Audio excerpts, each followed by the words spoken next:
আমি আজ আপনাদের পাঠ করে শোনাবো গ্রাম বাংলার এক অসাধারণ কণ্ঠশিল্পীর কথা। আশা করি আপনাদের সকলেরই ভীষণ ভালো লাগবে। তাহলে শুরু করি আমার আজকের পাঠ সেই অসাধারণ কণ্ঠশিল্পীকে নিয়ে। শহর ছাড়িয়ে গ্রাম বাংলায় পা রাখলেই শুরু হয়ে যায় তাঁর সাম্রাজ্য। গ্রাম বাংলায় তাঁর কোনো প্রতিদ্বন্দ্বী নেই, সেখানে তিনি সর্বত্র একমাত্র আপনার সঙ্গী হবেন। বিশ্বাস না হলে কোনো এক গভীর রাতে গ্রাম বাংলার যে কোনো স্টেশন, বাস স্ট্যান্ড, খেয়াঘাট বা গঞ্জের বাজারে চলে যান। কোনো না কোনো রাত জাগা দোকান থেকে নিশ্চিতভাবে আপনার কানে ভেসে আসবে, চাঁদের গায়ে চাঁদ লেগেছে, আমরা ভেবে করব কি। ঘুমায়ও না আর বেহুলা জায়গা থাকরে, ও নাগর কইয়া যাও, কোন বা দেশে যাও, আমার পরাণ কান্দে। কিংবা সেই মানুষটির গাওয়া কোনো না কোনো গান ক্রমশ আপনাকে সম্মোহিত করতে থাকবে। সোদা মাটির গন্ধ মাখা গানগুলি আপনি অনুভব করবেন গ্রাম বাংলার মেঠো পরিবেশের সঙ্গে মানুষটির গেয়ে যাওয়া গানগুলির একাত্মতা। ঠিক এই কারণেই প্রায় 5 দশক ধরে তার প্রাণ কাঁদানো গানের মাধ্যমে পশ্চিমবঙ্গের গ্রাম ও মফস্বলগুলিকে সম্মোহিত করে রেখেছেন কিংবদন্তি লোকশিল্পী গোষ্ঠগোপাল দাস, যার গানের ছত্রে ছত্রে কেবলই জীবন যন্ত্রণা ও বিষাদ। তাই বুঝি তিনি স্পর্শ করতে পেরেছেন গ্রাম বাংলার হৃদয়। আপনার মনে পড়বে ইংরেজ কবি শেলির সেই অমর উক্তি, our sweetest songs are those of saddest thought. গ্রাম বাংলার নয়নমণি গোষ্ঠগোপাল দাস অবিভক্ত দিনাজপুর জেলার কোনো এক অখ্যাত গ্রামে 1948 সালের 8 জানুয়ারি জন্ম নিয়েছিলেন। বাবা দীনবন্ধু দাস ও মা হরিদাসীও ছিলেন বাউল সম্প্রদায়ের। দিনাজপুর থেকে দীনবন্ধু চলে এসেছিলেন হুগলির লক্ষণপুর গ্রামে। সেখানেই কেটেছিল গোষ্ঠগোপালের শৈশব। দীনবন্ধু তাঁর ছেলেকে অত্যন্ত যত্ন নিয়ে শিখিয়েছিলেন বাউল, ভাটিয়ালি, ভাওয়াইয়া, মুর্শিদি, জারি ও মারফতি গান। মেঠো পথে বন্ধুদের নিয়ে ঘুরে বেড়ানোর সময় গলা ছেড়ে গান গাইতেন কিশোর গোষ্ঠগোপাল। তাঁর সুরেলা কণ্ঠ পেরিয়ে যেত মাঠের পর মাঠ। ধান বোনা বন্ধ করে তন্ময় হয়ে তার গান শুনতেন কৃষকের দল। মানুষের রক্ত মাংসের শরীরের যে চেতনা সদা জাগ্রত থাকে, সেটি হলো আত্মা। বাউলেরা সারা জীবন ধরে সেই আত্মার খোঁজে পাগল পারা হয়ে ঘুরে ফেরেন পথে পথে। গোষ্ঠগোপালও ব্যতিক্রম ছিলেন না।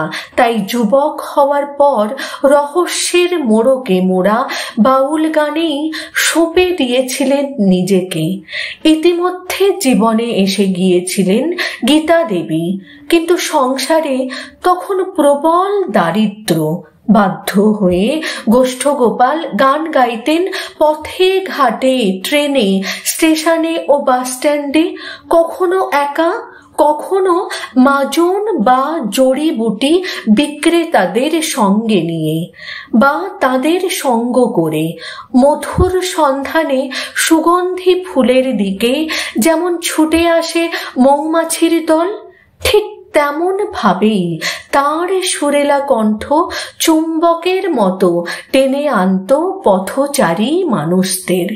গোষ্ঠগোপাল গেয়ে যেতেন গান, দেদার বিক্রি হতো মাজন কিংবা জড়িবুটি দিয়ে বানানো ওষুধ। সামান্য কিছু টাকা নিয়ে রাতের অন্ধকারে মাথা নিচু করে বাড়ি ফিরতেন ক্লান্ত অবসন্ন গোষ্ঠগোপাল। সেই সামান্য টাকা দিয়ে কোনো মতে সংসার চালাতেন গীতা দেবী। নিদারুণ দারিদ্র সত্ত্বেও তার নাম ছড়িয়ে পড়তে শুরু করেছিল গ্রাম বাংলার হাটে মাঠে বাটে। তার জড়তাহীন উচ্চারণ, অনায়াসে তার শব্দকে খেলা করা কণ্ঠ ক্রমশ সম্মোহিত করতে শুরু করেছিল মানুষকে। হাজার মানুষের ভিড়ে শিষ্যকে খুঁজে নিয়েছিলেন বাউল গুরু সুবল দাস। বিশ্বের প্রায় 50টি দেশে যিনি বাউল গান পরিবেশন করেছিলেন, যার শিষ্যত্ব গ্রহণ করে বিশ্ব দরবারে প্রতিষ্ঠা পেয়েছেন গৌর খ্যাপা, পবন দাস বাউল, নিমাই চাঁদ বাউল ও পরবর্তীকালে কার্তিক দাস বাউল। সেই সুবল দাস বাউল নদিয়ার আড়াংঘাটায় একটি অনুষ্ঠানে নিয়ে এসেছিলেন গোষ্ঠগোপালকে। প্রথম আবির্ভাবেই শ্রোতাদের মন জয় করে নিয়েছিলেন গোষ্ঠগোপাল। বাংলা চিনেছিল বাউল সঙ্গীতের আকাশে সত্য জেগে ওঠা এক ধ্রুবতারাকে। গোষ্ঠগোপালের গান নেশা ধরিয়েছিল নেপাল দাস বাউলের মনে। তিনি গোষ্ঠগোপালকে নিয়ে এসেছিলেন নদিয়ার বগুলায়। পশ্চিম পাড়ার ধানহাটায় স্থায়ীভাবে ঘর বেঁধেছিলেন স্বভাবে বোহেমিয়ান গোষ্ঠগোপাল। তাঁর ধানহাটায় কুটির হয়ে উঠেছিল খ্যাপা বাউলদের আখড়া। এরপর আর পিছনে তাকাতে হয়নি গোষ্ঠগোপালকে। হাতে খমক, কপালে রসকলি, খোপা করে বাঁধা চুল, সুঠাম সুদর্শন গেরুয়াধারী গোষ্ঠগোপালের গানের নেশায় বুঁদ হয়ে গিয়েছিল গ্রাম বাংলা। সেই সময় গ্রাম বাংলার এমন কোনো জায়গা ছিল না যেখানে পা পড়েনি গোষ্ঠগোপালের।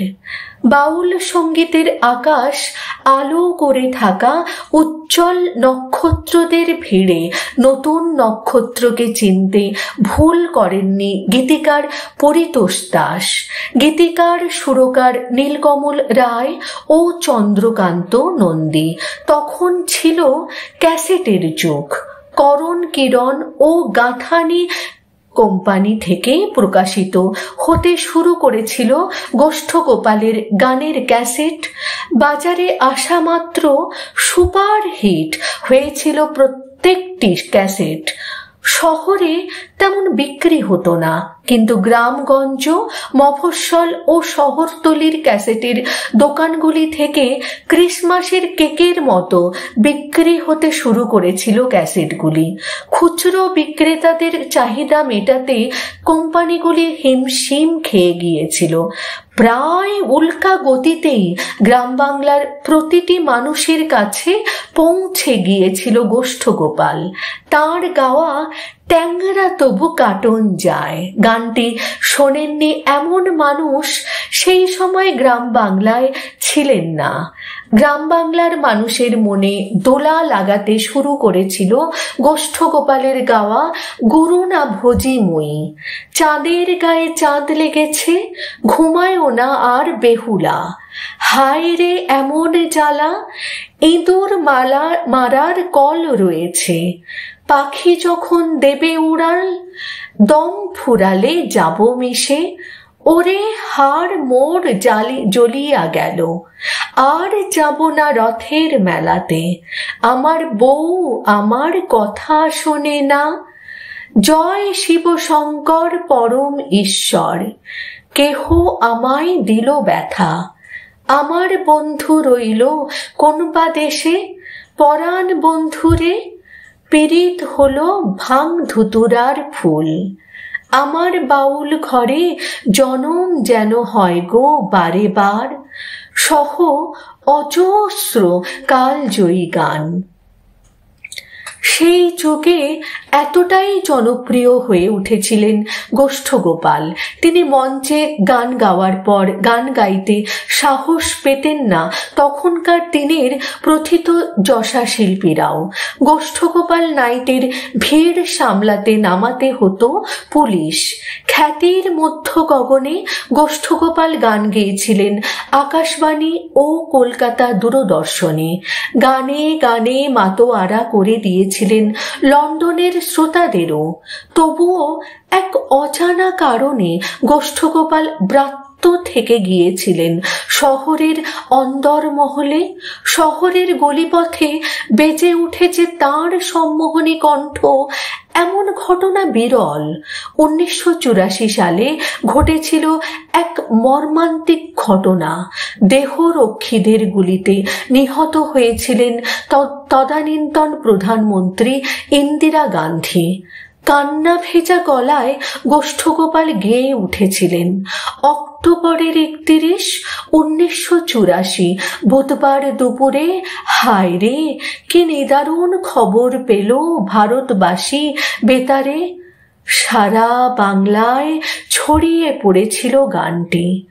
শোনা যায় পরবর্তীকালে শিল্পীকে পুরস্কৃত করতে চেয়েছিল দিল্লি। সবই নয়, সেই পুরস্কার ফিরিয়ে দিয়েছিলেন গোষ্ঠগোপাল। জাতির এই মর্মান্তিক অধ্যায়ে নিজেকে গৌরবান্বিত করতে চাননি মরমী বাউল গোষ্ঠগোপাল। সহজ সরল মানুষটি কোনো দিন ভাবেননি সঙ্গীতের জগতেও রাজনীতি আছে। তবে তিনি বুঝতে পেরেছিলেন আকাশচুন্নী জনপ্রিয়তাই তার কাল হতে শুরু করেছে। তার উল্কাসম উত্থান ঈর্ষার কারণ হয়ে উঠেছে অনেকের কাছে। তার ভাবনাকে সত্যি করে গোষ্ঠগোপালের জীবনে অচিরেই নেমে এসেছিল গ্রহণ। ধীরে ধীরে নিজেকে গুটিয়ে নিতে শুরু করেছিলেন গোষ্ঠগোপাল।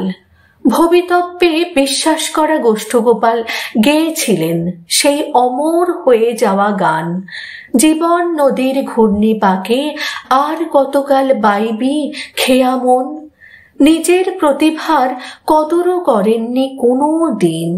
প্রচুর রোজগার করেও ধরে রাখতে পারেননি কিছুই।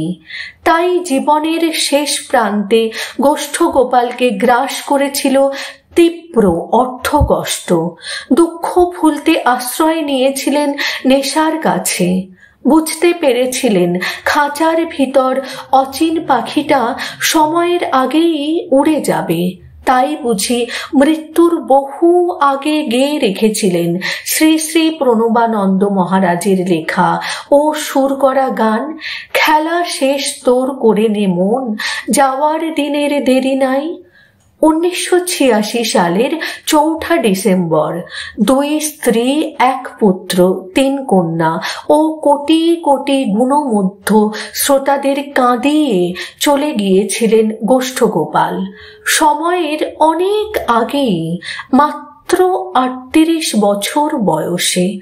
গোষ্ঠগোপাল দাসের মৃত্যুর পর কেটে গিয়েছে অনেক দিন। গোষ্ঠগোপাল দাসের মৃত্যুর পর কেটে গিয়েছে প্রায় 4 দশক। আজ যখন রাতের আধারে শহর কাঁপায় হায়াবুসা ও ফেরারির দল, হানি সিংয়ের পার্টি অল নাইট গানের তালে নাচতে থাকে সাইকাডেলিক আলো, ঠিক তখনই গ্রাম বাংলার কোনো খেয়াঘাটে রাতজাগা পৌর চা দোকানি হাতে তুলে নেন অনেক কষ্টে বাঁচিয়ে রাখা বিবর্ণ এক ক্যাসেট। রাত চড়া পাখি হয়ে গোষ্ঠগোপাল গেয়ে ওঠেন, আমি এমন মানুষ পেলাম না রে যে আমায় ব্যথা দিল না। অশ্রু সজল চোখে গ্রাম বাংলা বলে ওঠে, বন্ধু আর একবার আসিয়া যাও মোরে দেখিয়া, আমি নয়ন ভরে একবার দেখতে চাই। সৌজন্যে দ্য ওয়ার্ল্ড নিউজ। অসংখ্য ধন্যবাদ জানাই যিনি সোশ্যাল মিডিয়ায় এই লেখনী পোস্ট করেছেন, তাকে আমার তরফ থেকে এবং আমার পরিবারের সকল সদস্যদের তরফ থেকে অসংখ্য ধন্যবাদ জানাই।